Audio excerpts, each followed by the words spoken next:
Welcome to Gilbert Talks Podcast, where we engage in constructive community dialogue. Our mission is to enrich understanding and motivate engagement by bringing together local, national, and international experts with Gilbert residents. In each episode, we explore topics such as growth, education, healthcare, technology, and economic development, all through the lens of civil discourse. Join us as we listen to diverse viewpoints and build a stronger community together. Welcome. This is incredible. This is the first time you guys have been together in a decade? About a while. Awesome. Welcome. The band's all together. The band's back together. The band's back together. Jan is vice chair this year for Gilbert Talks. My name is Emily Evans. I am the incoming chair for 25. So this is the brainchild of Jan and I getting together and saying, okay, what's next?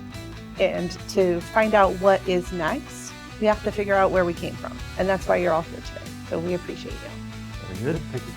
We'll start with Tim Bricker, founder emeritus of Gilbert Talks.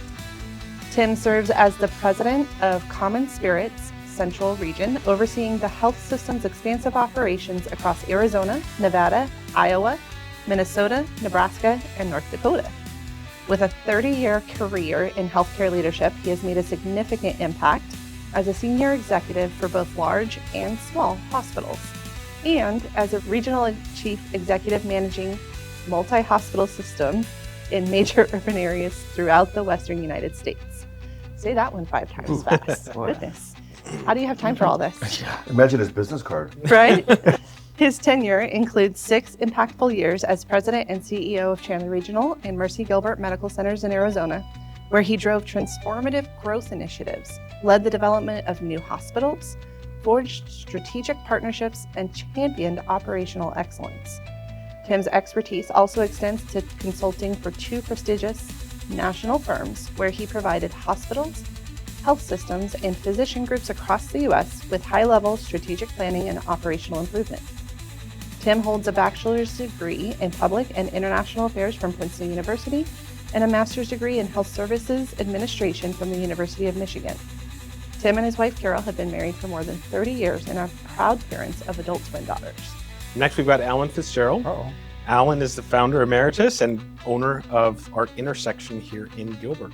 Alan moved to Phoenix, Arizona in 1973 from Monterey, California to begin his university studies in electrical engineering and graduated in 1977 from Arizona State University with a Master's of Science degree in engineering.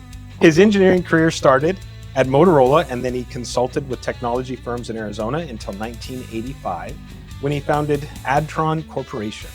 For 23 years, Adtron specialized in the development and production of solid-state disk technology, and in 2001, Adtron was the 3rd fastest-growing Arizona-based private technology company. The company sold in 2008 to NASDAQ-listed technology firm Smart Modular Technologies. From the acquisition until 2010, he served as vice president and chief technical officer at Smart Modular Technologies, and after retiring in 2011, he opened Art Intersection with galleries, photography, arts lab, and workspace that serves as a resource center for both emerging and established artists. In 2011, the Fitzgerald family collaborated with Banner Health to establish the Banner Neuro Wellness in Gilbert, serving people suffering from neurological movement disorders, principally Parkinson's disease. Next up, Jim Hayden, founder emeritus and CEO of Board Developer. Jim, a 5th-generation Arizona native, carries a deep-rooted connection to Tempe and Arizona State University, both of which his family helped establish. When he moved to Gilbert in 1999, he sought more than a home. He wanted a community. A chance meeting with a humble man in a hat, quietly handing out saplings, sparked a lifetime commitment to civic engagement. That relationship inspired Jim to establish Gilbert Talks, modeled after TED Talks, fostering thought-provoking conversations that continue to unite and inspire the community decades later. Beyond community building, Jim has dedicated his career to leadership development. As the founder of Board Developer, he has helped organizations across corporate, nonprofit, and advisory sectors cultivate high-performing boards.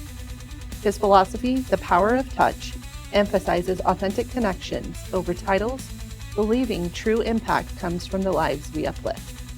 A nationally recognized speaker and author on relationships, Jim's 30-year healthcare career includes emergency response leadership, global disaster relief, and medical missions. He has served on numerous influential boards, including Dignity Health, Boys and Girls Clubs, and Catholic Charities, driving funding, expanding programs, and transforming communities. His contributions have earned him multiple Board Member of the Year awards and recognition as a Business Journal 40 Under 40 honoree. At heart, Jim is an adventurer, drawn to open roads and the outdoors. Yet his roots remain firmly planted in Arizona, where he continues to honor his family's legacy, not just by leading, but by mentoring and planting the seeds of change for future generations. So, welcome. Thank you. Next, we have Howard Morrison.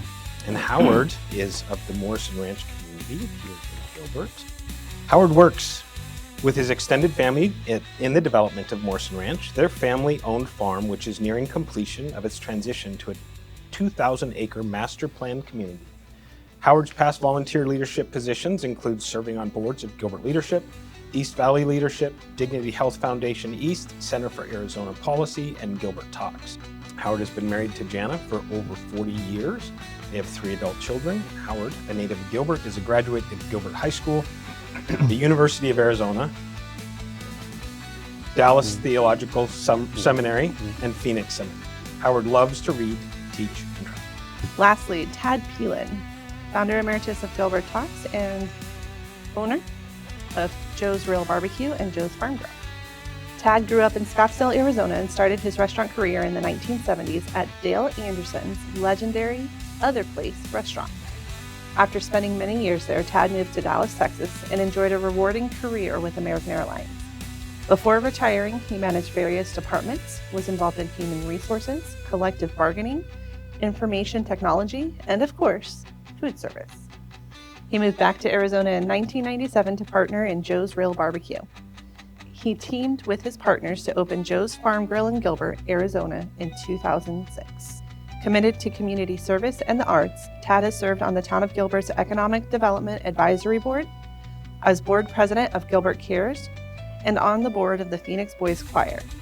He is a graduate of the Gilbert Leadership Program, Class 8, a founding board member of Gilbert Talks, former vice president of the Agritopia Homeowners Association, advisory board member of the East Valley Institute of Technology Culinary Arts Program, and an advisory board member of Search Ministries Phoenix. Welcome. Yeah, this is awesome. We have quite the group of individuals here, and I can say that I am officially fangirling right now. So. Is that a thing? It is now. Yeah. I don't know. Could be the name of the podcast. Yeah, right. Fangirling. That would be awesome. So really, we want to get into this and have a conversation. And thank you for all being here today. And as Emily stated, we feel like in order to move Gilbert Talks into the future, we want to kind of understand the past.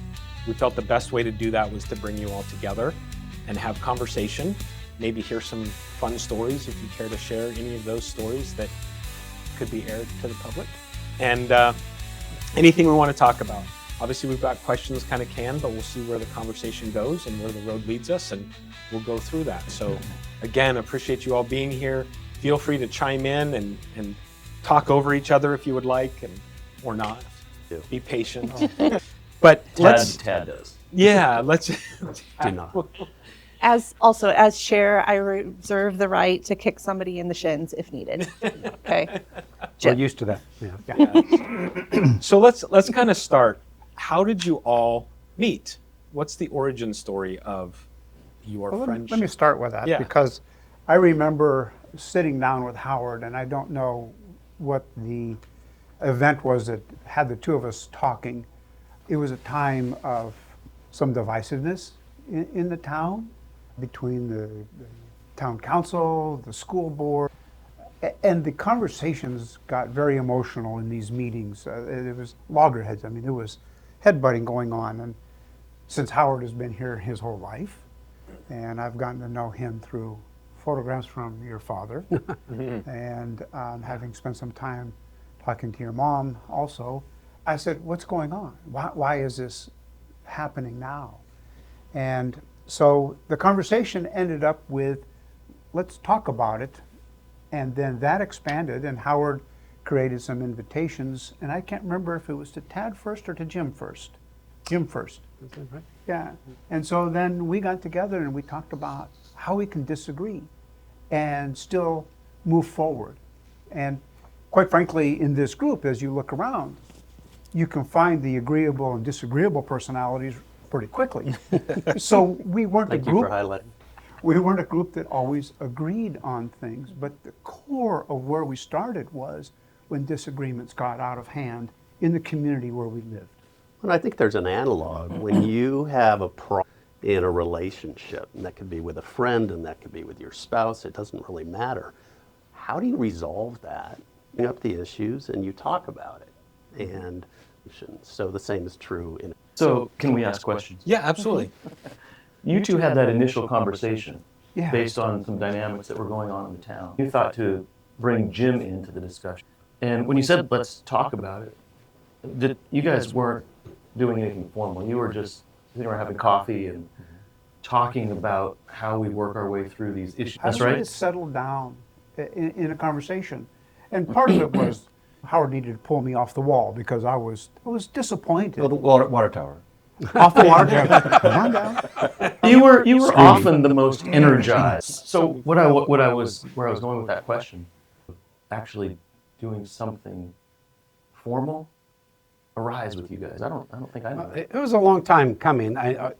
Looking back at it, and we kind of compare notes about what date did we get together and all that kind of stuff. I think the five of us didn't get together until late 2011.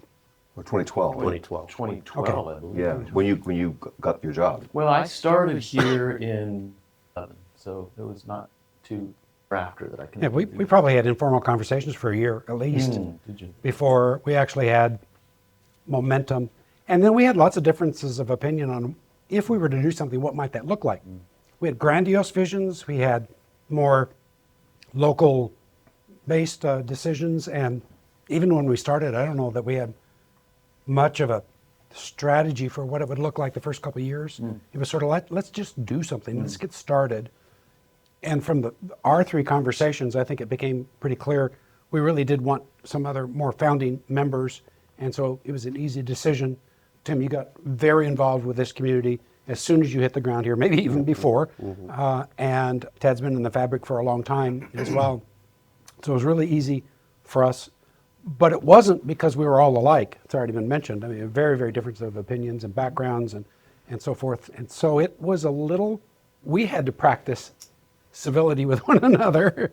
And it helped that I guess none of us really take ourselves all that seriously.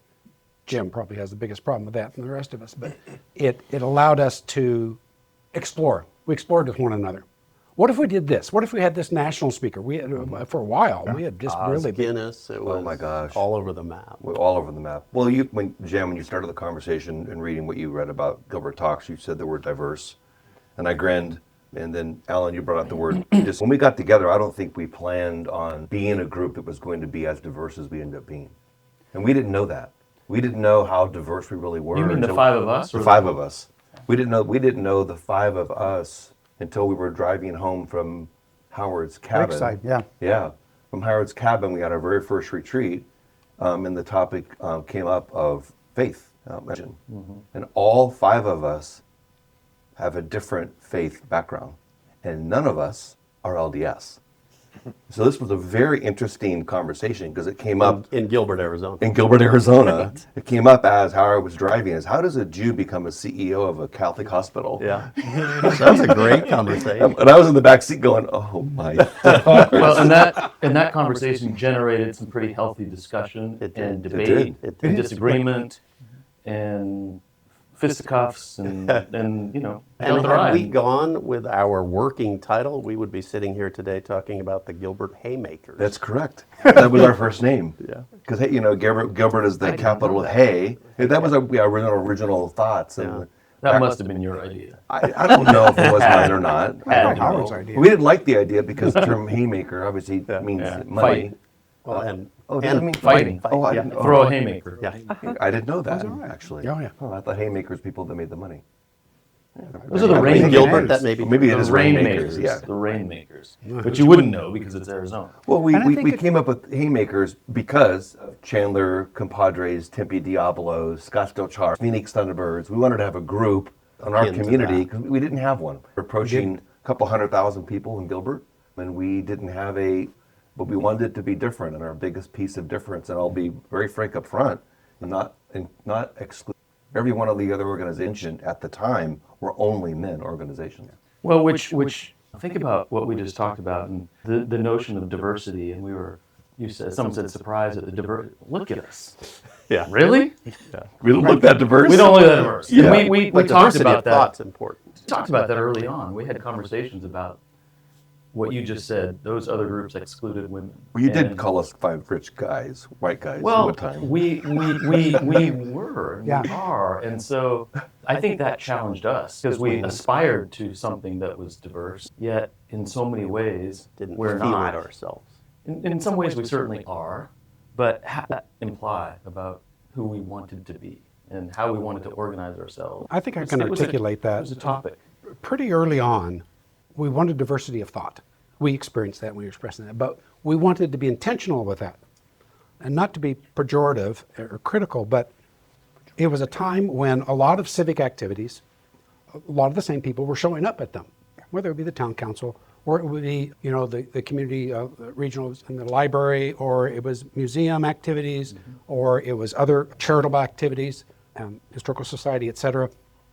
And there was kind of a common working thesis of what Gilbert thought. As we were growing, that was needed to wane because it wasn't accurate. It wasn't complete.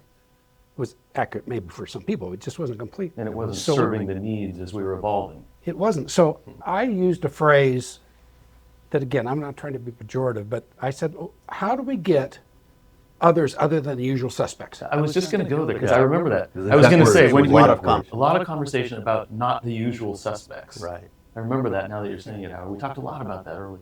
Not the usual suspects. And part of that was forming our first board, weren't the norm, probably. And you can see what's happened. Yeah. We've Incredible. evolved to the abnormal. So I had started to work in the Phoenix art world and starting to get networked and connected. And I went to a beautiful home in Paradise Valley, which was this congregation of Phoenix art contributors. And I invited them down to the gallery because I thought we had wonderful works in there. And the answer given to me by 3 people who were somewhat senior leadership in the art world in Phoenix was, I don't go to Gilbert. How do we break that perspective? Bring them the of Gilbert? champions. That's how you break it. And so part of this was, how do we show up? Because we're getting a lot of criticism in the Republic and other news outlets about how we were behaving.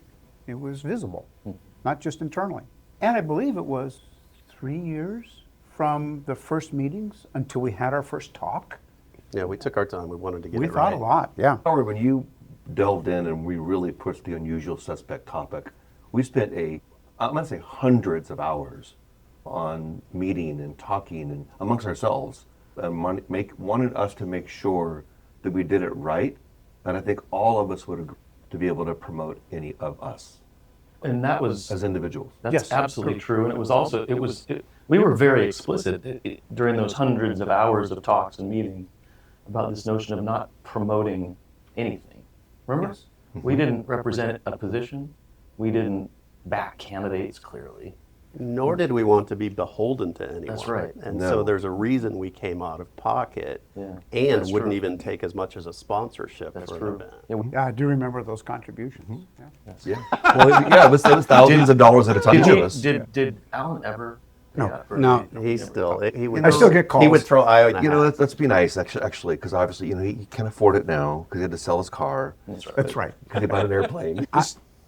We spent some of that time was, okay, if we want differences of opinion, just have them. They exist. How do we get them out and verbal? One was, how do we create a safe place where they feel they can show up?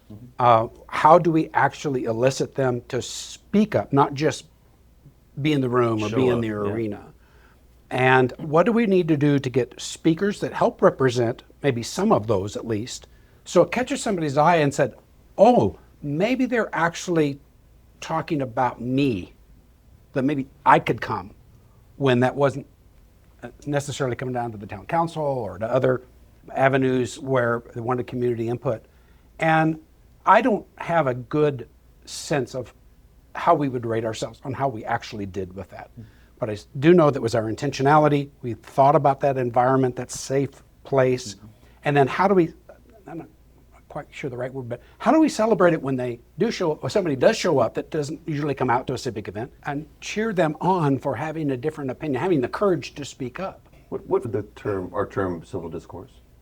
Where did that? I know it was our very first talk. Was it you, Alan? I think it might have been. Well, I'm thinking about what Alan just said as we started, and that was, what was the environment? It was anything but civil discourse. It was an attempt to move to civility in our discussions about what's going on. And have discourse and disagreements, but be respectful. One of the things that, through our scripted questions, that I answered 3 or 4 times the same way was we created a safe environment for people to show up. I remember at one of the talks, it was I think it was the second drug talk, I'm at a table and people are sharing about their parents' addiction and how they survived or how they themselves became addicted to some drug. It was like, I'm not sure I would have opened up that way at the table, but here were people that were strangers talking to strangers about their background. And this happened repeatedly. It wasn't a singular event. And then each table would report during some of these talks that we had about what they talked about. And it was stunning how blunt and candid they were of their experience. Raw is the right word. Stepping back, Alan, you talked about some things that were going on at the time that you felt were divisive in the community. And I feel like we're back at that same place right now, right? We've got the right against the, all these things going on. Do you recall what types of things were happening at that time that really had you fired up to start that conversation? There was issues at the school board, and I remember going to some of those meetings, and the way they spoke to different, very clearly you could draw a line, conservative, liberal, however you want to couch that characterization, but there were 2 groups there. They weren't looking for a common cause. They were interested in fighting, and it showed up that way. And then the audience, of course, bought into that, and so when you had your citizen moment to talk, it just continued, and that was uncomfortable. Would you agree, Alan, to characterize it wasn't a tourist minority, irrelevant of politics? Because I don't remember it being secular. No. I don't mean to throw a political connection with that. There was an outcome that each group wanted to achieve, and the approach to that outcome was very different. And you could feel it. Oh my gosh! And that was the overriding issue in the town at the time that prompted you guys to sit down and have this conversation. Palpable. Well, I was in a town council meeting without mentioning names, and the conversation of homeless came up. And why are we giving money to a homeless shelter in Phoenix? And that's so we have some place to take homeless people. And then one of the council members said, why don't we just arrest them and put them in jail? And then the answer given by another council member was, well, that's more expensive. I almost fell out of my chair. It's like, this is not a community conversation. And then you had the contingency that said, why are we spending any money? We don't have any homeless in Gilbert. Yeah. But that got you guys interested. And I wasn't here then, but was that issue, so Jan's question of the divisiveness and what was going on, was it the education issue and the school board that really was visible here, or was there also infighting and debate and nastiness around other things, or was it really that education topic? It was kind of a whole thing about how we're going to solve a problem, and some people didn't even see the problem. Some people thought the problem was a crisis, and they came with that kind of energy. Our first talk was fabulous, and Kimber Lanning came and spoke. She did a great job. Oh, she was fantastic. Yeah, just when I get in my car, and I remember the story she told about being in her car, and it was, wow, I need to calm down, because the outcomes are better when you do. And that kind of drove us. Just to give some context, she founded Local First. Local First Arizona. Yeah, right? And very driven on, and she still runs Tumbleweed to this day. Stinkweed Records. The records at Central and Camelback. And Local First is still thriving. Oh, very much thriving. So her philosophy of what we really wanted our community to hear is why we invited her to be first. Fair? Yeah. Oh, absolutely. And what she really allowed us to set the table and in very terms few of what people civil probably- discourse should look and like. probably very few people even knew who she was. Very true. Nobody knew. That's true. I mean, I And don't she know- ended up being on our board. She did. Which was yeah, amazing. thank you for correcting. That's what I'm here for. Yeah. And that first one also helped to set the pace when you're talking about environment. We were at Art Intersection in the gallery space. And I mean, this would, public discourse either happen behind doors, of course that happens all the time, but the public stuff was more of a sterile environment, a town council meeting or a board meeting or whatever it is. And so we had location was important to us. And that really helped to set the nature. We had art around the walls, again, to represent, softens, more relational, and a public space that the people can come into and not feel like, well, this is different. Yeah. And I don't know if it's the next one, the third one, but we had it in my backyard, in our orchard. That's right. And again, it was intended to be safer place, comfortable. I'd never been here before, never done something like this, kind of going on record in public in this setting. All of that trying to work toward getting people who have a different opinion and don't feel it's being represented, but I don't want to judge, but at least a component of, and I'm not sure that if I came and spoke up, it would be heard, respected, or appreciated. Yeah, and a couple thoughts there. Howard, we were very intentional about the spaces, like you say, for those reasons. We always had food in a couple of cases. We always paid for the food. And we also had time for people to mingle, right? So donated. before the event and after the formal event. And as I think about it now, I don't remember having these discussions, but the time to mingle and share stories and build off of some pretty intense subject matter. Table talk, we called it. We did, we called it table talk. But that built connections between individuals. And when you build connections between individuals, people open up more and fear goes down. And people, just through those forums, I think we facilitated discussion that just wouldn't otherwise happen in a more structured forum. One of the comments in this script that we're not following was, were you driving towards an outcome? Yeah. And what Tim just said, that was the outcome. And we had some debates about that, remember? Oh, yes. We had debates about, and I was thinking about this as I was driving over here this morning, about action. So what action do we want to come out of these talks, or what? And the debate was, the action is the talk. Well, no, we need action. We need The policy follow-up. change. The talk will have been a success if. And we went round and around. And I remember, actually, I think you and I had some disagreement on that, Alan. I was of the mind that we just have the talk, and that is the objective, and sort of anti-action planning afterwards.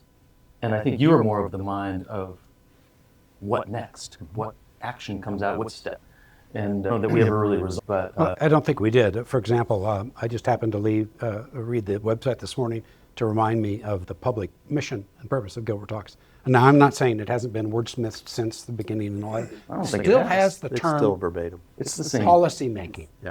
And that was a bit of a lightning rod That was. among us. Yeah. right? The whole- And I don't know that this was a intentional outcome, but there was a bit of a compromise in the sense of the people who tend and have strong opinions should be involved with our community at the policymaking level.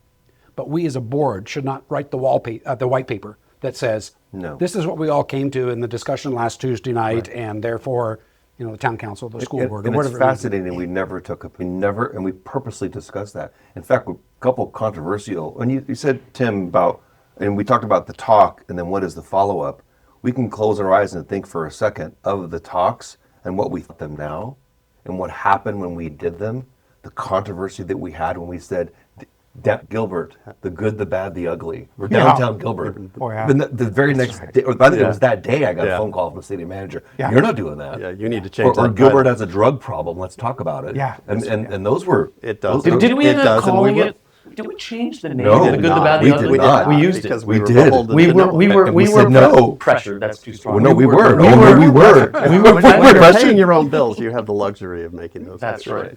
Well, at least If I some of can, if I can piggyback on something Tim brought up with setting the tone and so forth, and I picked up a wine glass to make my point, leave it to the food guy at the dais. But we served wine at our first event. Not all events, but we chose to serve wine at our first event. I don't remember that. We did it at your And place. that huh? was Yeah, in Gilbert, Arizona. In that time, Gonna have a that sip of was my wine here. unusual, and it really set a tone, I think, for the entire organization that they're out to do something different. Well, the tone, if people don't understand that, don't know very much about that historical piece of Gilbert, how many years was alcohol at all? Almost 20. And then you started finally. Yeah. You're welcome. Thank you. That was the first time Jim went to the barbecue. But you actually said to me early on, you did not do it for a specific reason. I'm like, So the event that was in Howard's Orchard, right? We got smocks because the message was to serve. aprons. Aprons, Service, sorry, yeah. servers' aprons. Yeah, and so we had Gilbert Talks on them. Green and- aprons, right? Yeah. So it was the intention that we weren't there to be at some elevated level, but instead kind of perhaps, in a servant mode with the people who showed up. And we act that way as well. And Highly back to the intentional. green, somebody tell me it was John Deere Green. John Deere green we picked, and we were actually at your barbecue, and we saw the tractor, and we picked the color. Yeah. That's where that came from. That's where it came from, and the tractor that's actually in Joe's is where we came up with the original color choice. And John that's where Deere Gilbert green. Talks logo, that's John Deere Green. It's a Pantone color.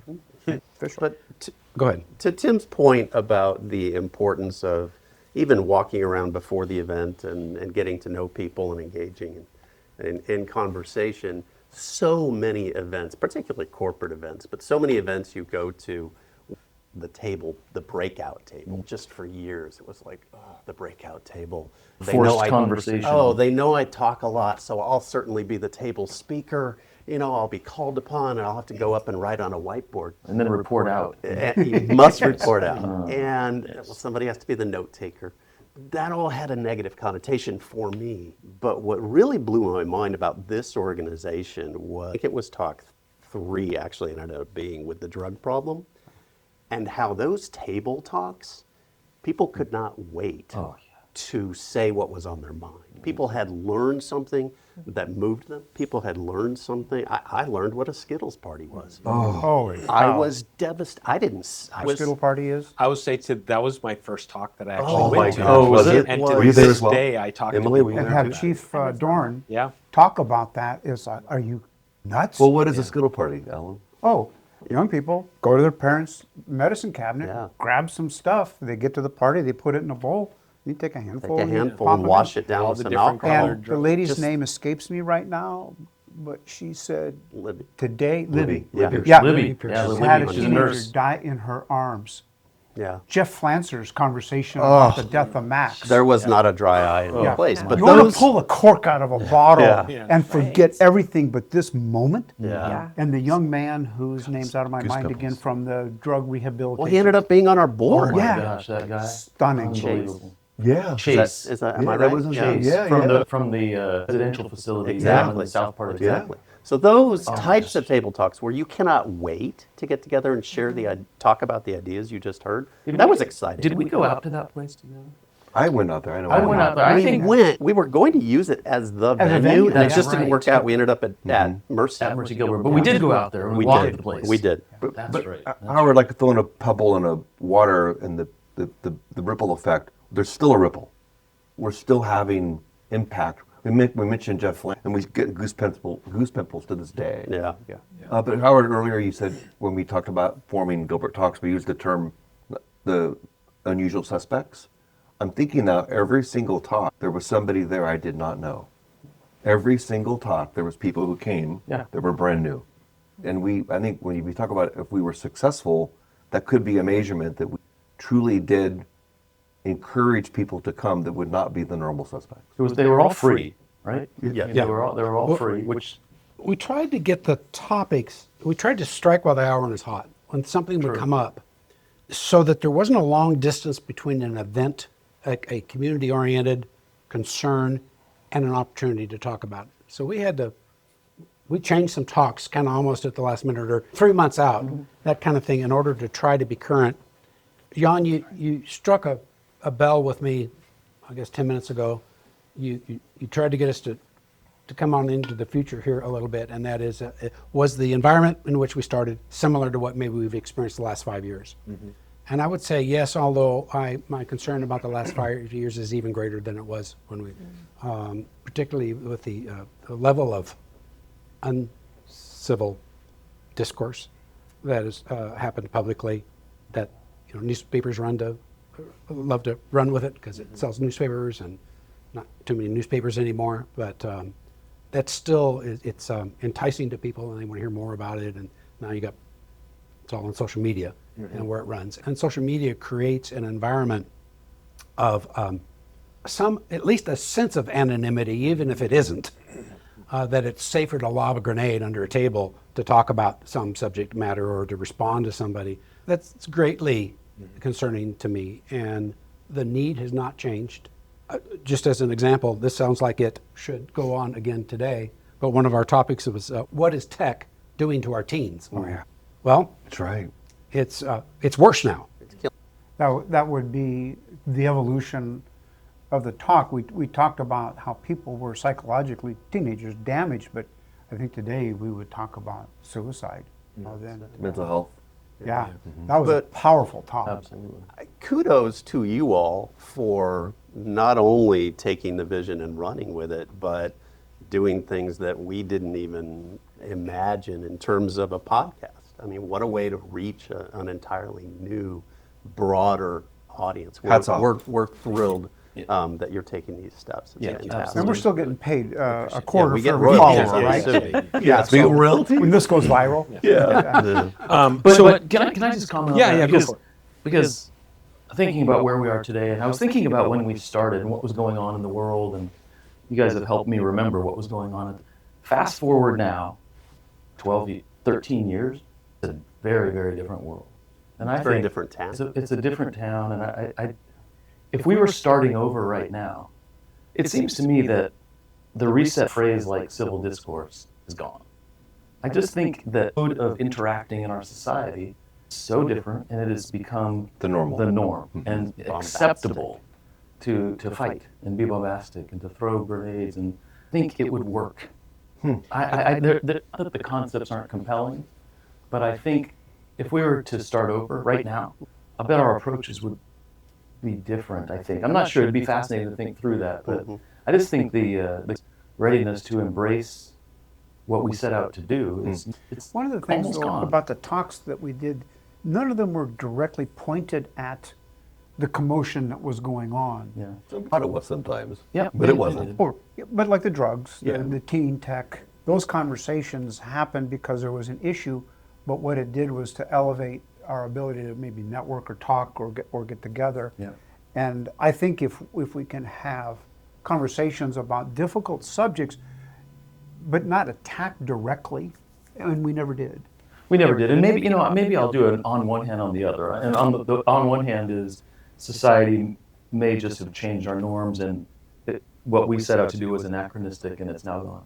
On the other hand, I do think that the loud, bombastic voices are still the minority in our society, and I think there's an undercurrent of people who still want to engage with their fellow citizens peacefully and talk about hard things. Maybe In a safe today, environment. and maybe today, if we set out to do this, we would actually help them come forward at a time where it's harder today to come forward than it was 12, 13 years ago. I think you're right. When we started. I think you're one of the words as a society, and I think those that really want that civility, if it's offered to them, I believe that they will take advantage of it. Hence why we've had now how many talks, and people are still coming, and new people. I actually have a recommendation, and I'm sure the current administration of Gilbert Talks would hate for old codgers to come back and tell them what to That do. was actually going to be one of my questions, so I appreciate Okay, it. well, good. We'll call I'm you. sorry, I apologize. Talking about me. We've got this panel is definitely tilted this direction. from the older side of the room. That's right. Yeah, that's why I spoke up. Really quick, it's 263 years. I added it up. Wow. Oh, wow. Is that The right? five of us. Yeah. How many years are just those two? No, we're moving on. I was saying that I think one of the things that people don't see is an example of doing it well. And I would encourage you guys to continue to say, when we have a talk, it hardly matters what the topic is. Some might be a little more conducive than is. The program should help someone see good, robust discussion, presentations from different perspectives without the panelists devouring one another, so to speak. The illustration to me is that our U.S. Congress does not have robust debates anymore. They're talking points to the press and to their constituents. They don't even read the bills anymore. The bills are thousands of pages long, and there's no discussion about the content and the substance other than sound bites. And so what people think is, oh, that's what we should be doing. So that's what social media, by and large, is. Yeah. You listen to a newscast. Rarely do they stay on any one topic for any more than 22 seconds, and they're off to the next one. And there's no robust discussion of people having differences of opinion who will choose to respect one another and be able to say, oh, there was a time in Congress that people would vehemently disagree with one another on the floor and then go have dinner together. They were statesmen. That's well said. They were statesmen, and the term doesn't exist anymore. And would you statesmen for our community? I would say we were wannabes. At least we wanted to see that. It was a goal. Yeah, and I would encourage. Maybe I'll use your word. Let the community see statesmen having substantive conversations with different opinions, and take at least 30 minutes to do it. No, nobody wants to take that much time, but to see it done could actually help break a mold. And it's not outright teaching people how to do that, but it starts with modeling. And I think part of what the early folks saw, the five of us respecting one another and having differences of opinion, and even though we weren't really panelists ever, we emceed, but that was about it. Mm-hmm. And we brought other people in to have those kinds of conversations where it was, they got to see it. And I'm not saying it hasn't happened, but I just would encourage more of the same. Thank you. Well, this has been fascinating. This is amazing conversation, and I would like this to go on all day. Obviously, we would like to keep it under a constraint, I guess, a little bit. But I do have a question, and some of this has been positioned a little bit, but if you could turn back time, if you could step back into the beginning stages of Gilbert Talks, knowing where it is at today and where it is metamorphosized into, would you change anything? Are there things that you would like to see or do different? Yes. Would you like to elaborate? Or are you? Next question. Let's go, Howard. I'll just take it on myself. Yeah. I did not do enough of getting to know people personally who had a different opinion than I did and invite them to please come join me. I'll come pick you up at 6 o'clock. It starts at 6:30. Good conversation ahead of time. I did not do enough of that, of the hand over to someone, personal invitation to draw them into a given topic or just to the event itself to understand no matter what the topic was. Could have done a better job at that. Yeah, I agree. We talked a lot, the whole issue of the whole topic of the usual suspects. We worked really hard. We could have done better. I think we could have done better. We could have, early on in putting the board together or engaging people to be with us, we could have found more diverse voices and thoughts. Room for improvement no matter what you're involved with. We ended up with more of the usual suspects, I think, than we intended. Yeah. And maybe that was because they were what we were doing and it was valuable to have them. But I think if I were to start over, I would try to do more of that. The other thing that I thought about is, remember we talked about different forums? We talked about doing less formal sort of gatherings and talks in people's homes. Mm-hmm. Did we? The follow-up. We never got to it. Did we do one? We did a couple follow-ups. We did one or two. I think that. I'll tell you what I think I'd like to see happen again is TEDx. I'd like to see that come back to life. What has? What's No. Oh, I haven't heard about it if there No. was. Yeah. Because y'all own the rights. Not anymore. Oh, Not really? anymore. We did Okay. let the license go. Oh, okay. Yeah. Sorry. There weren't enough people who wanted to champion that. And so we had to let it go to give someone else the opportunity. COVID killed TED Talk. It did. Got Just it. absolutely. Killed it. So is there an interested group in Gilbert thinking about a TEDx talk? Not to my knowledge currently. Yeah, I thought there was a lot of potential there for a lot of How many did we do? 2 exploration. or 3? Two. One of them we had 400, 300? Oh, yeah. I think that was One after at I Gilbert left. High I was- don't remember that. Wow. Yeah. What were the topics? They were varied, right? Very. It was just Why Tim left? Yes. And so it was a speaker. It was There's we had multiple speakers. Multiple 6-7 speakers. speakers. Yeah, They and all we 15 said minutes. very succinctly in the beginning it would never They be were one of out of us. state. I was But it's about we- people that have a passion for something. Nice. Joe Johnson gave a It's hats. talk on hats. Really? It's all video recorded. I mean, you can all go Why back and see didn't that. Why didn't you guys invite me? That was on purpose. Why didn't? Did you invite me back? How much time do we have? You weren't even in the state, Tim. I know, Yeah, but you became a traitor. well, I mean, Alan could have flown up and got. Ah, It's a true Just pick me statement. up. it is true. That was rude, yeah. But that's another avenue that I think had a possibility for a passion about personal achievement. And going back to how the topics evolved, they never really pointed at something going on in the community. So, well, we got to solve that. They were about something that we could agree on. You know, the one thing that gets me when I get wound up about whatever's going on politically or governing wise is soccer games still go on. Saturday morning, soccer tournaments go on. And these parents are out there watching their kids develop and mature. And that is the fundamental common. We want our kids to be happy, healthy, educated. And then we wrap all this other crap around it. And then we get upset. We have to remember the fundamentals. And I think that's what we drove to, were fundamentals. Tim said something in a meeting once, and he was leaving the hospital, Gilbert Mercy. And it's a non-smoking campus. And he had a really tough day. Whatever it was that went on in his day, he was wound around the axle. And here's a guy standing outside the front door smoking a cigarette. And Tim made a conscious decision. The first choice was, I'm going to go rip this guy a new one. Okay? The second one, he was going to say, how was your day? And he said, I just had a baby. And it diffused all of remember the anger or frustration or whatever it was that was inside Tim smoked a cigarette with him.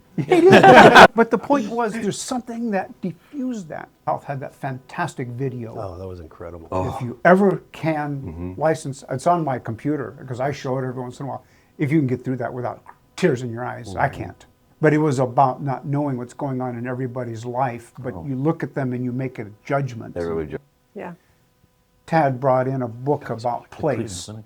and how to create place. I don't remember the exact title of it. And thirds. Yeah, he's like, okay, so you got home, you might have church. I don't know if work ever Work. fell into as a place. There's a third place. Yeah. But how do you make that third place? And if we could get all of our government leaders to read that, local or otherwise, we'd probably realize what we need to do to create place that we want to be at. Howard's comments he made a minute ago about reaching across the aisle, I would agree with that. And I think take heed of, and we did. I mean, there were people that were involved that some of us didn't necessarily personally care for, but we purposely extended the hand. And I would encourage you and your board to do that and really force yourself not be the usual suspect and to reach across the aisle, whatever that is, of individual. Think very, very. Yeah. I'm really excited about this conversation because the conversations Jan and I have been having perfectly aligns. Everything you've said, I'm like, we were talking about that. We were talking about that. We were talking about that. Good. And the future looking piece of it with hearing all of this history is being that intentional bridge to the different opinions. So it worked. It did. It's working. Absolutely. It's working. It's working. Well, and sometimes Yes. you look back on these talks, through the lens of further experience. And for instance, the tourism. We did a talk on tourism. Oh, yeah. And I don't know if you recall, wasn't thought of necessarily as a tourism mecca. No, it certainly wasn't. And I was even a little confused as to why we were doing it. exactly, it almost felt out of place. But boy, don't we feel silly now when in 2024, 5.7 million people came to Gilbert. 4 million of them went to the Heritage District. And so 17 of them went to Joe's Barbecue. maybe 8. Yes, you could say. Do you still do one day a year for free? We don't do free entire day. We still do free birthdays. We still do free birthdays, Yeah, but but we don't- there was a day. But for years, remember that? the entire day you Oh, gave yes. away free food. And the We line did. going out of your place How many was thousands amazing. of people? We've In a day? given away as many as 6,000 a day. In a day? We had somebody give 4.3 seconds for 10 hours. Yeah. Throwing them at them? No one could handle it. But there's no, Get the out. infrastructure couldn't handle it. The police guy, there was no parking. Wow. It was just out. Or potties, right? Yeah. So, But then the politicians showed up with their petitions to be signed. oh, that was, yeah, absolutely. Yeah, it was a funny did. event. It was a All these mecca. people waiting. Got people to talk to. But I think you're right. Gilbert has become a very unique destination location. People talk about downtown Gilbert and what's evolved from a really fun place to be with your family at nighttime, weekends with the food fairs or the fairs, and the complete manifestation and change of the tower. I was here yesterday for lunch at Liberty Market, and I stood and watched kids play in the water, and how much that's changed. And The inviting mayor's people. state of the town was given from Water Tower Park. Really? Thought that would happen. Is Max's bench still down there? I don't I don't know. You know what I'm talking about? Yeah, Yeah, I I don't don't know. think so, but I'm not It must certain. be there somewhere. The last time I walked by, it was still there. Was it? So one of the things that we have dealt with and we've had is how do we encourage more engagement from the community in the talks? And I'm not sure if any of you have any ideas. I mean, I like the idea of actually reaching out and specifically inviting people to come to the talks. But do you have any other ideas on how we engage community? Do one of these once a month. Well, it's got to be social media. You do these. Gotta Use be social media to broadcast the fact that, and I think that will be self-evident. But break it up into small pieces, 1 2 minutes, because trust me, Jim and I can't pay attention for longer than a minute. And spark the talk on the podcast with something controversial and interesting. Yeah. And having people on the unusual suspects. Don't just have the mayor, the city manager, having individuals on that will talk about I mean, we didn't know that when Jeff came to speak about his son Max's death when he was on drugs and fell and drowned in the canal. I mean, when you mentioned it wasn't a dry eye of the room, we weren't planning that day. And I'll tell you, it was absolutely incredible to see and we ended up doing 2 talks on drugs. We did. And they were so impactful. Dr. McHale killed it. He did. Oh, yeah. And we actually chose to have that talk at the hospital, remember? Yep. Oh, yeah. And it was... Where all the drugs were. touche. I knew what an amygdala was. But back to Jan's question, he said that Yes. what more can we do? What more can we do to get more people involved? And I said, obviously, we said social media, I think, is Well, I thoughts. think a lot of the people came because of the volunteers that were there. They brought people with them and invited people. So rather than coming because a couple of us say, yeah, to show up, it was the other people that were participating that had network reach. Yep. I will say there was a council member that got up and talked about mental health treatment. And it's on video, so you can see it. I won't mention his name. But he said, we have to get over the not in my backyard. To me, when I heard him say that, and I videoed it, so it's on an archived video somewhere, I saw a transformation in an individual that I thought would never say that. But I think the volunteers actually helped to bolster Because it is in our backyard. Yeah. Oh, It's in Auburn. and it was Everyone's clear. backyard. It was, as Jeff went on about, I couldn't get any counseling. I couldn't get any coverage because my insurance wouldn't pay for it. But more importantly, I couldn't get an appointment with a psychologist or a counselor. And access and availability. Awesome. Thank you for that feedback. We appreciate it. I wouldn't shy away from what you would consider to be controversial. In fact, I'd wade in and Lean in. and be a leader in terms of that civil discourse. Yeah. And if individuals start or trying to have an agenda, I would be very fast to shut it down. Well, we also started, remember we started all the talks. We introduced it, that Civil discourse. civil discourse and almost that the sub didn't matter. Someone said that earlier. I mean, wading into difficult topics was great and important to its purpose. And, it was about how we talked about them. Maybe not more than what we talked about, but it was as important as what we talked about. And we made that clear up front. So if you're gonna have controversial subjects, you sure need to set the tone and the expectation. And I would imagine it might be harder to manage maybe than it was. But maybe more important, Maybe not. and maybe just getting into an environment where civil discourse is fostered and seeing that it actually happens Because if you get your news from this channel or this channel, you have no idea there's a middle ground anymore. And you choose your channel, okay, whether that's social media or whatever, but you choose it, you believe it, you live in it, all of your friends think like you do, and there's no opportunity to learn. And so I think you have a great opportunity. You said something that I think we've talked about a little bit.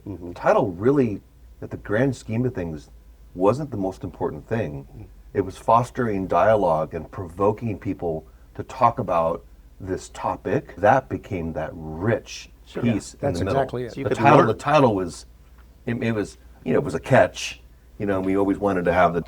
and we spent a ton of time on titles. At the end of the day, it was about that middle richness of the top people. You ask a question, then you shut up. When everyone Listen. talks about lifetime learning, how many events do you go to where you truly learn something? All of ours. Of course. I agree. No, it's important. Really, if you think about it, it's been years. Since we started, and each one of us will have a very profound memory of something that happened at probably every single one of them. If we think back of what was happening during that time, the dialogue that happened, and where we chose to have it, the venue. I think Howard, you were absolutely correct. Was so, I think, pivotal on creating this open environment. But the impact, because we talk about it today, and we've not been together in a long time as the band, but now that we are here, think Rebel on it again. So I have a question, so I'm going to sit in your chair for just a moment. Favorite talk and favorite moment in the talk? Oh gosh, my memory is a little challenged these days. That's very true. It is. But two of them You're that still we've charming. Well, I don't know about a moment. I think more about the impact that I felt. There were two, and we talked about them here today. One was the opening talk. I just remember being so impressed with Kimber's interest and engagement when we started to talk to her. She was all in. And she didn't know Gilbert. Gilbert didn't know here, yet she came out here to this community because of the concept, and she was really good. That was very impactful. And that talk of drugs, I thought everything about it, and the table talks where people open personal and profound and painful things, and what that did in human. So those are my two. Ken Bennett did about the economy, and he used Texas. about taxes. Expenditures from the He state. used Oh, that's Kleenex right. boxes to make his point. That was so It was rad. genius. It was Remember so that. simple. It was genius. It was unbelievable. Now that you're saying that, yeah, He that's right. reminded me. I'm sure he did. He explained government funding and the tax system.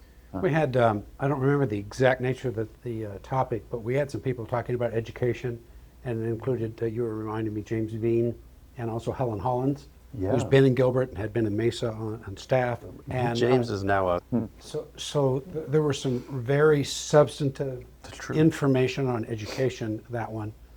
Another one that just brings a little smile to my face. I don't even remember what the topic was, but it was one of them in our orchard. And we had Mexican food, Serranos. and we had thank you, mariachis. Serranos. yes, we They did. did. Mariachis, that's right. And just the idea, well, that's something different. You don't think about a serious subject, and all of these were serious subjects. Yeah. And then some fun too. Yeah. Yeah, we it was did such an inviting environment. It was engaging a discourse. What's your favorite? I have to say is when Tim Dorn got up and spoke, and knowing that his family history had, drug-related issues. The police chief. Yeah. And he spoke candidly. Yeah. And that was very important for me. The candid nature of the conversations, where it wasn't veiled or shielded. It was, again, to use the word raw. And that happened in that drug conversation, happened in the tech and teens. So those are probably my two most memorable moments, impact to me, because I didn't know what they were going to say. And in a normal environment, would you agree, Alan, that a police chief would never do that? Never. No. Oh, God, no. He got up there in his police chief uniform Yeah.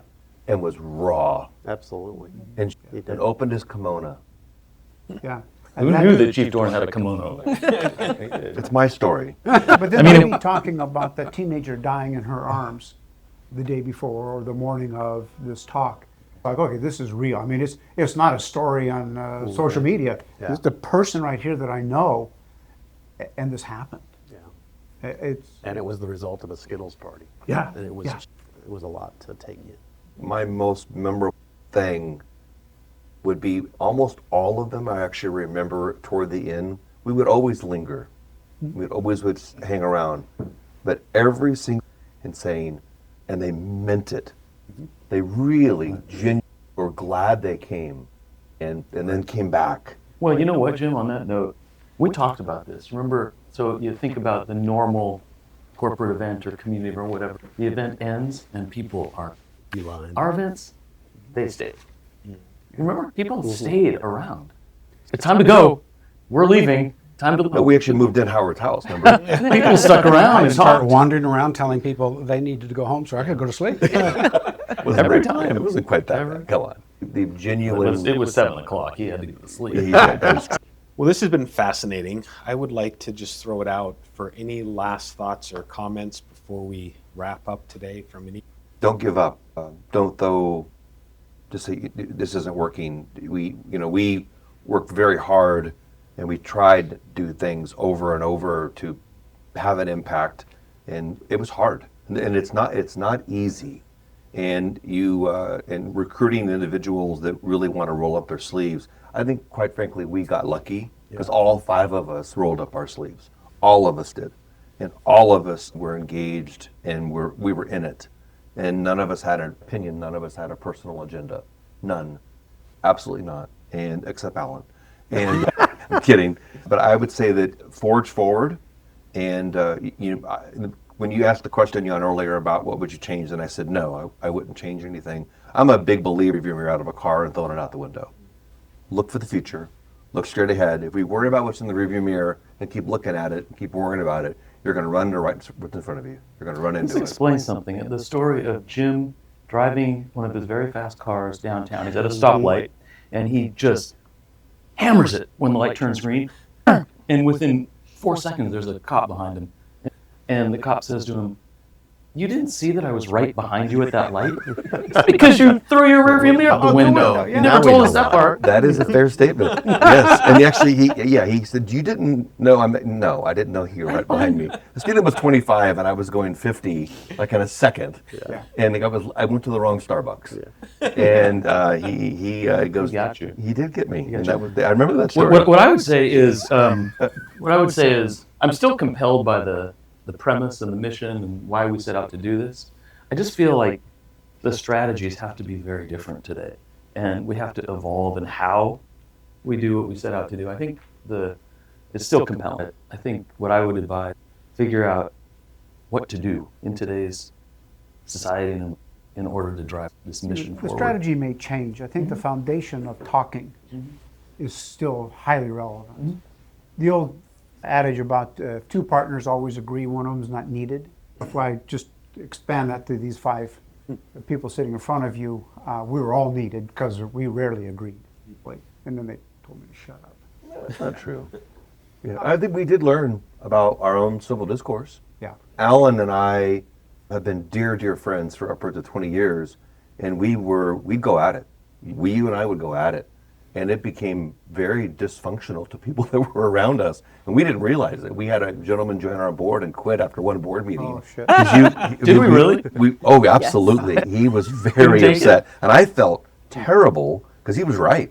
And I said, "Alan, shut up." And I should never have said that. But unfortunately, we have that level of relationship that it was okay. But it wasn't okay because we needed to have our own civil discourse. I think we've learned over time. Passion needs to exist. When it becomes dispassionate, That's an why do understatement. it? Yeah, just why do it? If there's not a Well, passion. don't give up the involved. passion. Yeah. Howard, what are you going to say? You may already be doing this, but it's a best practice for nonprofits. Every time you have a board meeting, pull out the mission statement and read it out loud.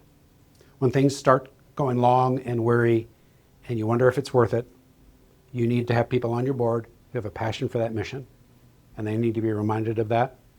It's a very simple thing to do, and it's one of the most neglected things in nonprofits, in my experience. I would commend that to you.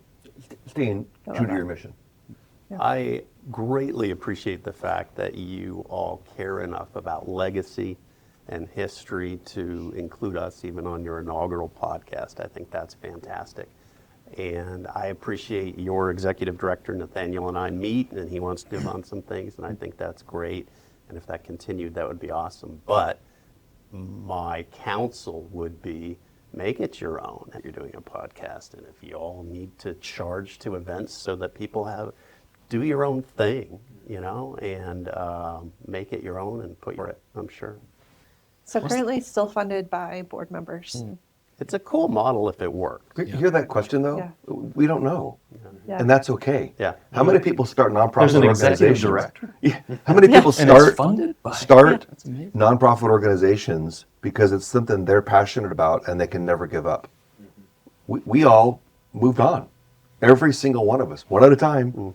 We For different reasons at different times. and I would say we are perfectly okay with that. I mean, it was not about us.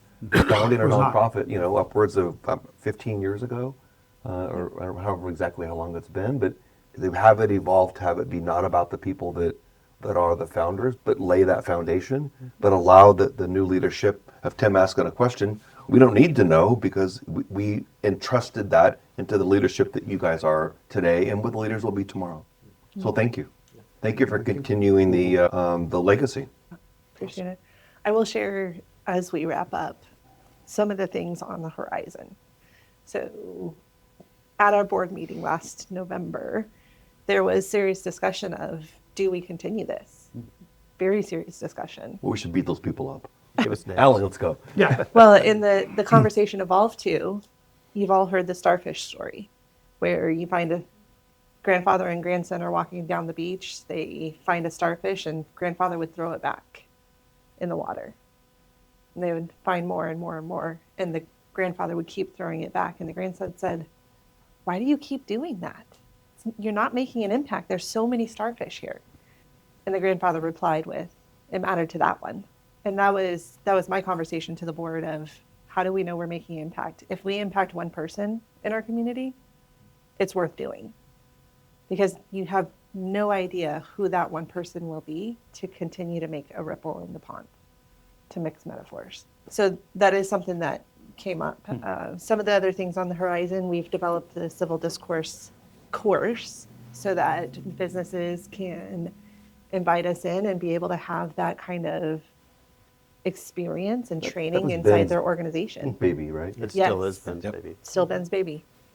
He's coming in right after you all to talk about The it. second podcast on civil discourse. And that is now Good luck. transforming into Mayor's Youth Advisory Council and into the schools. And it's There's trickling impact, yeah. downstream That's fantastic. to start creating One starfish the at a time. future. Yeah.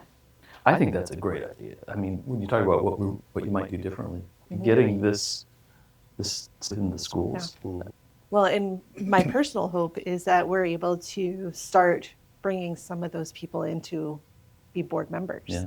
at a very young age, where maybe they get sponsored or a scholarship or something like that to be part of the board, and they're able to make contributions at that age, where they're able to start forming what the future looks like for their own generation, right? So you are each having major ripple effects in the community just by starting it when you did.